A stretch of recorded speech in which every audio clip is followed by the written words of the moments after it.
Came and don't know shit.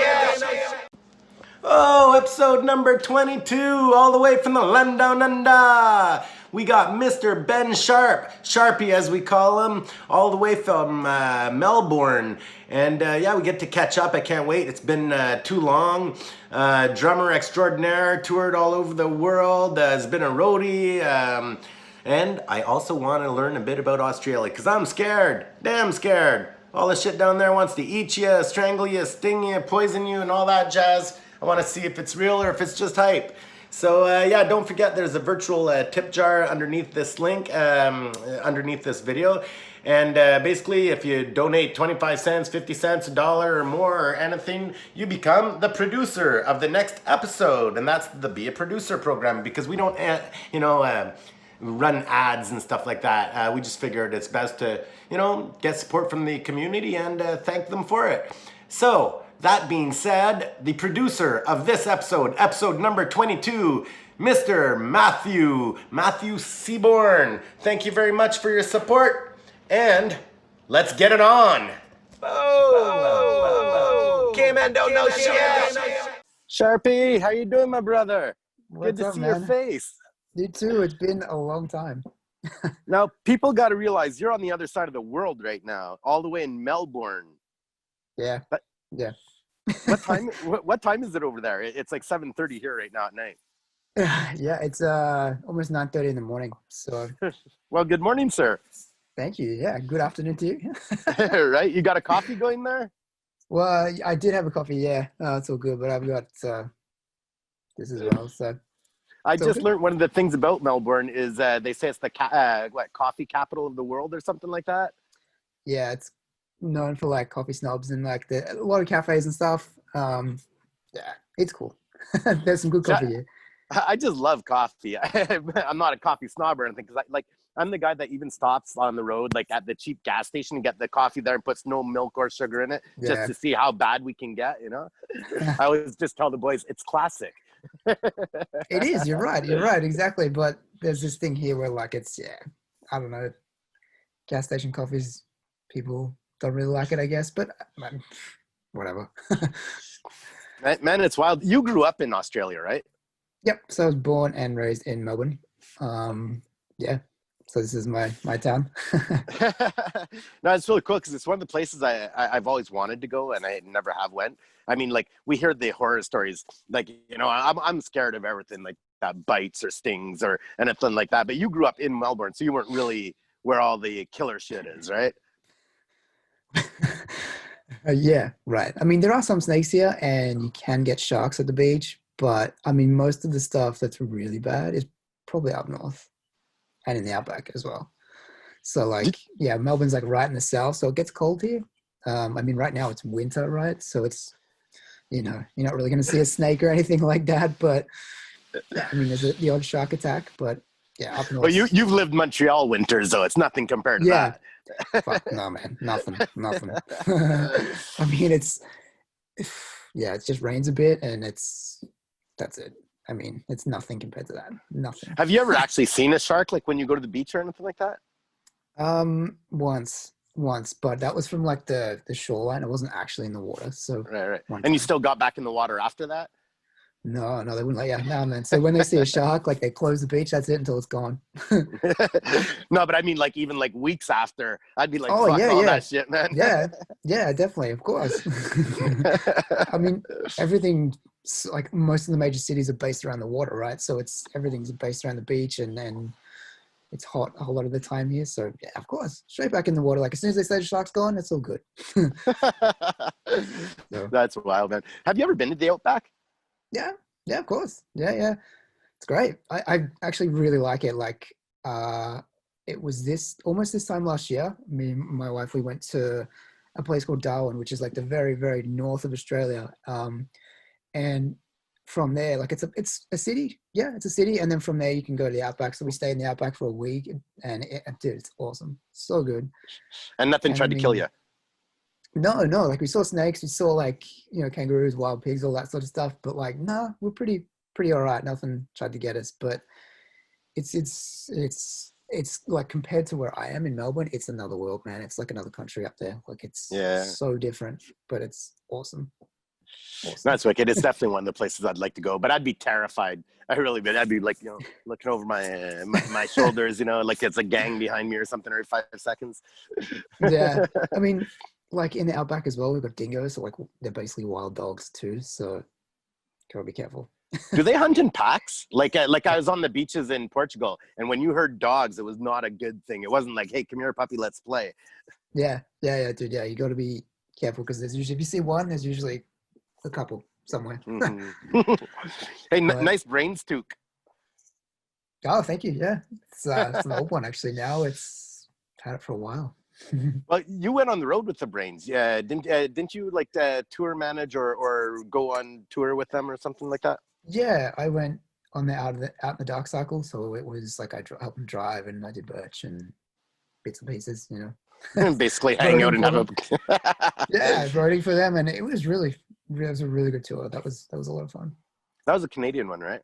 Yeah. So you guys were on a few shows in that. Yeah, you were.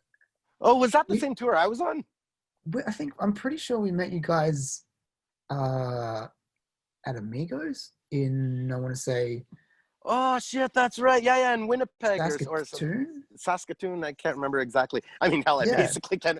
I don't remember shit these days. It's really funny. That's right. Yeah. It's all coming back to me now. Yeah, and we had the Mexican guys, Los Country Monkeys, on that run as well, which is really cool. Yeah, wicked band. Yeah, all the way from Mexico. Oh, they're so good. I know, right? Yeah, I gotta get him on the show, man. He's a great dude. They're all awesome. They're all such nice guys, and like they're just so much fun to be around. And it was really good. Now, you did that gig, being a roadie and just hanging out and going on tour and stuff. But you've been on tour quite a lot yourself, though. I mean, mostly playing drums, though. You're a hell of a drummer. Yeah. I just saw a video of you playing live like a couple of days ago. I was like, oh my god, that's right. I forgot Sharpie really? Played with them too. Yeah. Cool. Yeah, actually. Supposed to be on the road right now, but we in Victoria, which is like the state where Melbourne is, we're on stage 4 lockdown, so that's not happening. Yeah, I was going to ask about that, like what's going on with that. What tour is that that got canceled? So I played since I got back to Melbourne from Montreal, I joined a band here playing drums called the Ramshackle Army, and we recorded end of January this year. It's kind of like Celtic punk, like Dropkick Murphys style stuff. It's a lot of fun. And yeah, we recorded in January in Melbourne, and we had planned to launch, like we release in May and then tour June, July, August. We were going to do, I think, like 10, 12 shows in total, like up the east coast of Australia. And yeah, we put it off. We decided, we called it, we're like, okay, well, this isn't going to happen now. So we've actually put it off until October. But now we're in the stage 4 restrictions, which is not going to end until mid-September. So we're actually putting it off again. So it's not happening until we're rebooking it now for Feb March next year. Yeah, it's funny. It's all in stages. I was talking to other guys in other bands, obviously, and same type of thing. We push back. We have a couple of November shows booked right now. Whether they happen or not, or get pushed back again, who knows? But you keep doing that, right? Like shows are getting canceled. You book farther out. You wait. Then you're like, we don't know if it'll happen or not. Then, they get canceled. You book farther out. Yeah, that's the frustrating thing. It's just like, I just want to be on the road doing this. And it's just like, can we do this? Like, is it even possible? And like, we thought October might happen. And then this stage 4 happened. And then we're like, we kind of held on for as long as we could. Like, no, it's not going to happen now. Like 2-3 weeks after stage 4 ends in Victoria, there's no hope we're going to be out of trouble, because like all the other states, right, are closing their borders in Australia. So like Queensland, the Northern Territory, Western Australia, they're all closed. So we can't actually go there anyway. Like even if it's okay here, for now, the borders are shut. So we're kind of stuck in Vic. Shit, man. Yeah, it's weird, because like most of my friends play in bands and stuff. So all my friends are all down right now, and talking about where they're supposed to be. Yeah, exactly. It sucks. It's really tough, but I mean, we'll get there. How's it going there? Like I hear it's not too bad now, right? Like it's everything's starting to Yeah, it's up and down. It's up and down. Nobody really knows because they change their story every goddamn day. You know what I mean? But I mean, Yeah. supposedly on Thursday, schools are opening and all the kids are going back to school. And No some people way. are happy about it. Other people are terrified about it. You know, you Mm. can't judge anybody because, you know, I mean, everybody's been bombarded since the start of this whole bitch, you know, about like, you know, what's right, what's wrong, going too far, not going far enough, you know, Mm. getting contradicting information from anywhere. You can't blame anybody for having a different opinion than what you have. You know what I mean? Yeah, It's of like course. I put a post on Facebook the other day. I'm like, you know, I want to hear your opinions, but I don't want to hear you answering to other people's opinions because that pushes people away. I just want to hear everybody's opinion, really. You know, and that was kind of interesting. And Mm. one person actually messaged me and thanked me for going about it in that way because, like, it gets to a certain point where it's like nobody has a fucking idea. And if you tell me that you're right, well, you know, somebody else saying the opposite is going to say they're right too. You know, Yeah. there's no getting Yeah. to the bottom of this. Everybody's just trying to get through it. But here, Yeah. I mean, it's starting to loosen up. We'll see in a couple of weeks if, you know, this school thing goes through because, like, a Mm. lot of people are upset because they're not good. The youth aren't going to be wearing masks in class. Oh And shit. so they're scared that it just becomes an incubator and kind of like you know, Yeah. a herd mentality Mm. strategy thing going on. So Yeah. it'll be, we'll see in a couple of weeks. But right now, I mean, we're steady around maybe 60 something, 70 cases, I guess, a day. You know, so it's All still right. up there. That's all right. Yeah, Yeah. exactly. But I mean, it's way better than it was. Yeah. But Yeah. they've been talking about a second wave since the start of this whole thing, right? But I mean, again, what's what, you know, just keep booking and postponing. You know what I Yeah. Yeah. mean? I feel like that's what, like, here, like, it's funny because, like, when this whole thing started, like, where I am in Melbourne, in Victoria, we had the lowest numbers out of everybody in Australia. Yeah. And then it started to really, everyone started to really get the numbers down, and all these restrictions were getting taken away. Then all of a sudden, Melbourne and, well, Victoria, but Melbourne and especially, just it went through the roof, man. We're getting like 800 a day at one point, and then that's when they put us Oof. into stage 4. But it sounds like, well, I don't know how to, you know, if you can believe this or not, but it sounds like there was a few people that got, you know, positive results and didn't do the right thing, didn't stay home, went to work and that sort of thing, and it kind of just went from there. So Yeah, once I it don't takes know, off. man. But I mean, Melbourne's a really big city. I mean, like really large, isn't it? Like 3-4 million people or something? I think it's about 2.5. We're getting there though. Okay, Like, we're almost bigger than Sydney now. Like, Sydney's always been the biggest city here, but we're right. about to, in terms of population anyway, we're about to overtake Sydney, which is pretty surprising because Sydney is, like, in terms of the city, is actually bigger as well in terms of more Hmm. space. But Melbourne's just, yeah. But it's crazy. The reason I say that is just because, like, you know, going back to COVID or whatever, like in really large cities, I'm always worried. Like, you know, when something big happens, like you're opening up the schools this week and stuff, you know, like if it snowballs out of control, it'll be hard to get that back, you know, Yeah. just because it's so large. You know, Yeah. hey, I saw that Melbourne was voted the second most livable city in the world. Who's the Yes. first? It was somewhere, it was somewhere in Austria was number one this time. But there's been a couple of years before that where Melbourne got number one. Shit, I Which can is sense the pride. oh yeah, well, and the best thing is about that though. The best thing about it is that you just, because there's this rivalry between Melbourne and Sydney, right?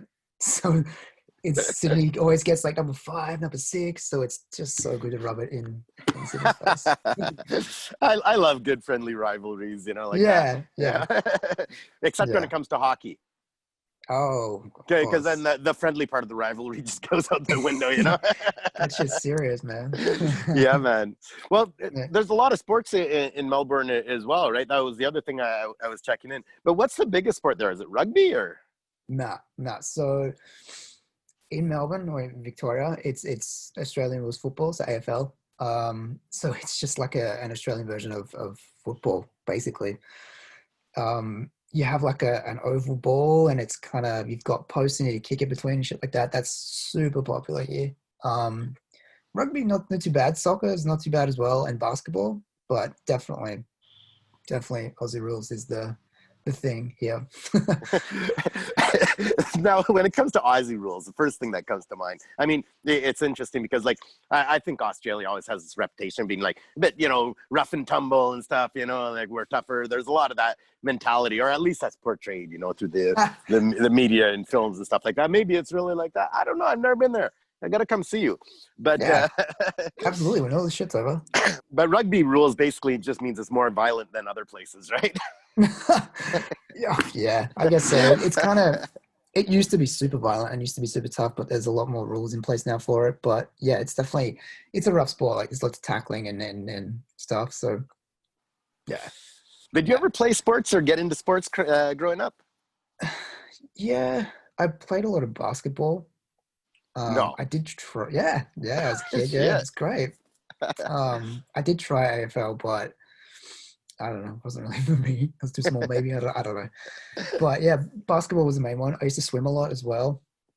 I did do for a while there flying trapeze too at a thing called Circus Oz. I was doing like classes there a couple of times a week doing that, which was cool. You're a psycho.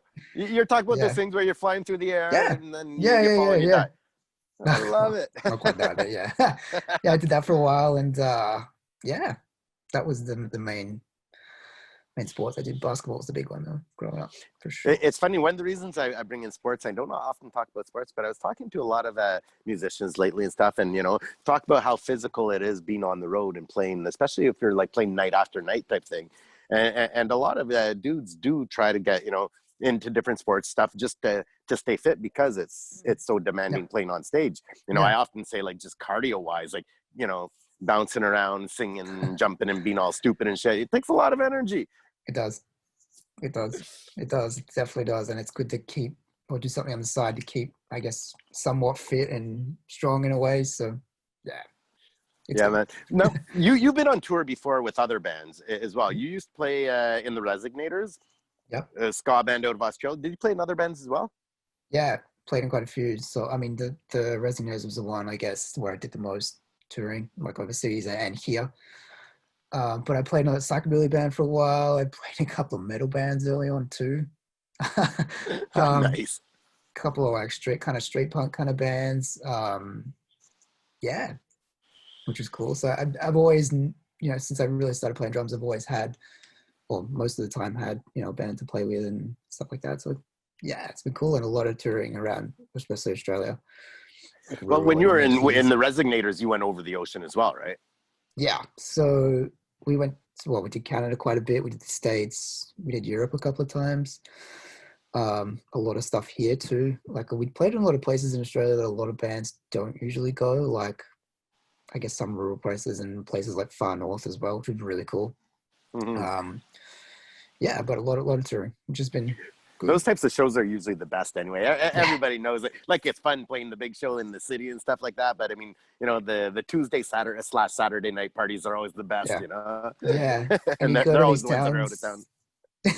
You go to these towns and they don't really get a lot of this stuff. I'm like, oh wow, like a band from Melbourne's coming to play in this like small town in North Queensland. It's like everyone comes out. It's cool. It's really cool. Absolutely. But you work a day job there as well? Yeah, so I at the minute, yeah. So we're actually working from home right now, which is cool. So we don't need to go anywhere. Nice. But that's kind of, I guess it's cool to do that for the time being and have something to do, and then it's cool work. So Yeah. What kind of work are you doing? So I actually work I'm helping.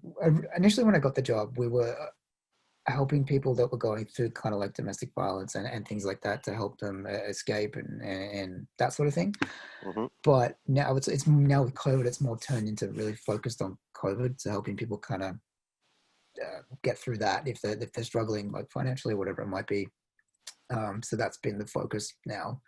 Are you talking on a counseling level? Sorta.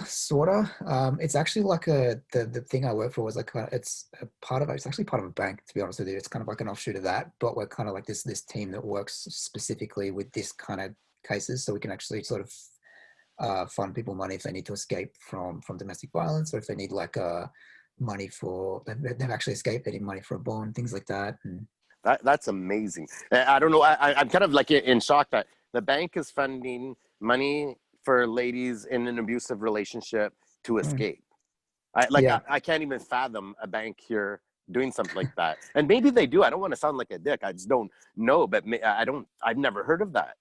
Yeah, it's I think it's relatively new here as well, but it is pretty full on, to be honest with you, and it's mainly based around COVID now. And we can refer them on to other places as well. And if they need help with, like, if I don't know, they've got like a home loan or something, you can refer them on to somebody else. And yeah, it's pretty full on. It's interesting, and I kind of just fell into it when I came back, and it's kind of stuck with it for now. And Yeah. Oh, that's it's wicked. interesting. It's funny. I often I see as well, like a lot of musicians that do social type work as well. I think, you know, maybe the artist side of being a musician sometimes leans towards, you know, the helping professions as well. You know, I don't know. I think there might be some kind of correlation in there somewhere. Yeah, I think it's cool. I mean, you do social work, right? Absolutely. Yeah. See that? I like that. That's cool. Yeah, so does Chris Raz. He works for the old brewery mission, or he was. I'm not sure if he still is. I think he is. Yeah, you know Chris Raz, right? He was playing with Lorraine from the Kingpins there, playing the ska. Yeah. But it's funny you get to jump back over to music, 'cause that's what we do. Is we just jump all over the place here. Yeah. Now, you grew up, and you ended up playing in punk bands, metal bands, rockabilly bands, psychobilly bands, and ska bands. Yeah. That's a beautiful thing. What got you great. into drums to start with, though? So I started drums when I was in primary school, which I think is elementary school for you. Yep. So my cousin, who's like 2 years older than me, he's like real into music as well. And I remember he started playing drums, and like he was kind of at the time, the person I really looked up to. And I was like, oh man, he's like the coolest thing ever, you know? This older cousin who's doing all this rad shit. And I remember we used to, like, when it was like school holidays, we used to stay at each other's places for like a week or whatever as like a, you know, mini getaway or whatever. And I went to his place one day, and he got a drum kit. And I was like, that's the coolest thing ever. And he started playing, and that was kind of it. So I went home, and I was like, man, I was like bugging my parents, like, I have to get drum lessons. That was the coolest thing I've ever seen. And then it ended up happening. I started getting some like pretty casual lessons, like once a week. And then going into high school, started to get a little bit more serious and got my first kit, and it just kind of snowballed from there. Well, like cool. Stylistically, what was the first thing you got into? Do you remember? Band, yeah, of course, absolutely. So around that time that my cousin had the kit, he was playing. He was a big Slipknot fan, right? So that self-titled Slipknot album came out, I think, kind of around that time as well, or just before then. And he was like trying to play on the drums, like stuff off that, and so that was a big influence. And then we listened to a bit of Slipknot, and then the first band I was ever in, we basically were just like a Blink-182 band, so like pop punk sort of thing. And so it's like it's kind of this mixture of like listening to this Slipknot album with like Sum 41, Blink-182, Melancholy. How the hell did you get into ska? That's what the people want to know. Yeah. Ska was pretty, I don't know, I guess it was a really cool thing, like listening to all that pop punk and stuff. And I remember Tony Hawk's Pro Skater. There was Goldfinger, and then there was I'm pretty sure it was Pro Skater 3 that had Lewis and Jake. So they had that, All My Best Friends are Metalheads, you know? And I was like, Terry Coburn, you're gonna have to answer it. Was it Pro Skater 3? Pretty sure. My buddy Terry played them all. And then Pro Skater 2 had Goldfinger, I'm pretty sure. Anyway, so because of that, I was like, oh, this band kind of sounds like a pop punk band, but they've got horns. Like, what's this about? Is this just like a once-off song where they've gone, oh, let's get some horns in or something? And that's when I got Hello Rockview. And every song had horns. So I was like, oh shit, so this is a thing. And it just kind of happened from there. So yeah. And then you fell in with the Resignators. Yeah, a bit after that. Yeah. Like listening to ska and stuff, it was funny because like when I played in this pop punk band, and it kind of, you know, folded, and I came into this like, I guess, heavier hardcore band and started playing metal. But when I was playing in these heavier bands, I was still listening to ska and like punk rock and stuff. Like I was listening to a bit of heavy stuff too, but I was really into ska. And then I was playing this heavier band, and it kind of folded, I guess. And then that's when it kind of, at the time that folded, I fell into Resignators. So yeah. That's a wild ride, this thing called life and music, eh? Yeah. So it was really cool, and that happened. And I remember like the first jam I had with them was in like this shitty garage. And it was the day that I met Benji. Yeah, man. And I mean, like Benji had just joined before I did. And I met obviously the Resignators guys, but Jono came that day too. So that's the day that Jono played with us as well. And it kind of all just happened together and we all, played. So That's awesome. Now with Ramshackle, you guys just finished recording, is that right? yes. So we recorded at the end of January. Everything slowed down because of, COVID, but like it's getting mastered right now. And we're aiming to have it out, I guess, January, but we'll see. Cause we're kind of like tossing up in the air if we put it out before then. So, cause we're going to do it on like a 10-inch and as well and digitally. So we're kind of tossing up whether we put it out, before then or we'll see. But yeah, it's definitely going to be out in the end of this year, start of next year, it'll be there. So you're going to have to send me a vinyl. Yeah, for sure. Absolutely. Absolutely. And I'm excited for it. Like it's a bit different, I guess, to the older stuff Ramshackle did. Like I don't know. It's cool. I enjoyed doing it. And the guy we did it with was a fucking legend. Like he's one of the best sound dudes in Melbourne. He's got an awesome studio in South Melbourne. So yeah, it was just a really fun time. And yeah, good. So that's a full length album? No, so it's only going to be 6 songs. Nice. Yeah. Well, you know what? Like with COVID and stuff, like because it's going to come out basically when hopefully you guys can start doing shows again. So it's good to get something out right away, man. I totally get that. Yeah. So I just want to get it out. It feels like, it's just going so slow since I guess kind of everything happened, which is fair enough. But at the same time, it's just like shit. Just want to get this stuff happening and get out and play it. But because there's a couple of tracks on it we never played live. Like we're just kind of waiting till it came out and. Yeah. So, I totally understand that excitement. It's fucked up because for us, like our album wasn't that old when this thing all hit, and we had tours planned and booked and everything. We're playing down in the States and this kind of thing.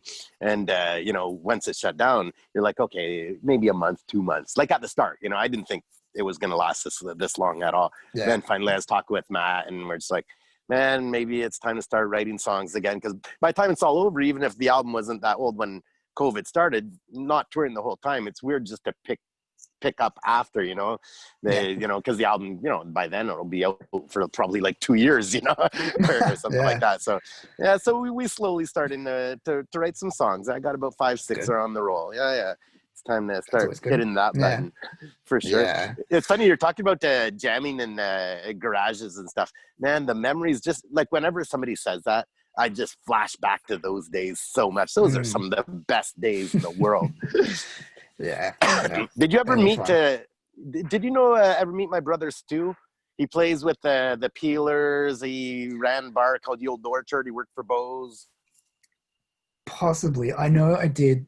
I was on the road a little bit with the Planet Smashers, and the Peelers played a couple of gigs on that short run. So I may have met him. Like I did see the Peelers. So, probably. Yeah, because he and I, grew up and started playing together. And man, living in the country, we didn't have a garage. We had a fucking barn.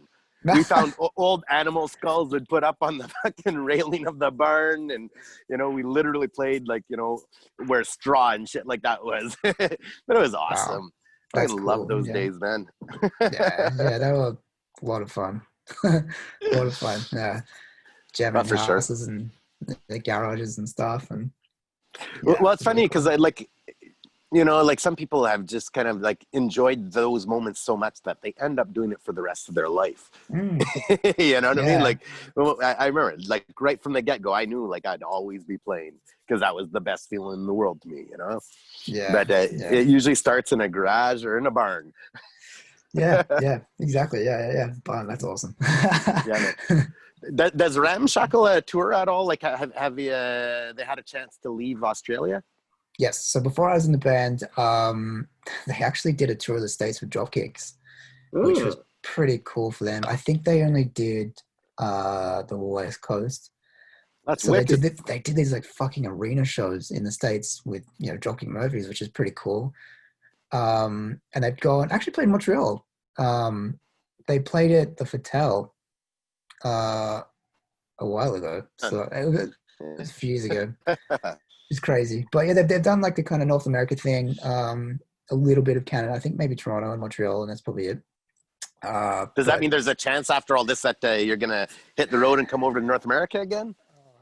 hopefully, I'd love to. I'd love to. We're trying to tee up Europe actually, but I mean, on that obviously fell through as well. But yeah, we kind of just want to get this shit out and then just go with it. So I'd love to again. Yeah, definitely. Man, I feel like, I mean, you know, you're one of these guys. You entered Montreal, hung out for a while, and then everybody found a new best friend. You know what I mean? Like whenever I hear your name, it's always like, oh man, I miss Sharpie. You know? Yeah, I know. It was tough leaving. It really was. But Well, how long were you in Montreal? Because you were there for quite a while. yeah, so I guess it was a total of nearly 2 years. So Yeah. it was like almost it was like two 1 year stints almost, or just under 1 year. So yeah, yeah. Could you see yourself doing that again? Maybe it'd be cool. Like I do miss it, but We got to bro down, dude. honestly, I do think about Montreal a lot and you guys a lot. Like I do miss you guys for sure. It's being as far and like, you know, with all this shit going on too, like it's pretty crazy. Yeah, man. Well, I guess we're just gonna have to get back on the road then, brother. Hey, listen, it's so fantastic to see your face, my man. Me too. And I know that everybody sends their love. Everybody's saying hi. You know, just never change. Send it And back. drop us a line anytime. All right. I'm happy to Yeah. see you're well. Keep your ladies too. safe, and I hope you're all doing great, man. Peace You out, too, brother. man. Thanks, dude. Talk to you soon. Yeah, man. Love ya. Boom. Came and don't know shit.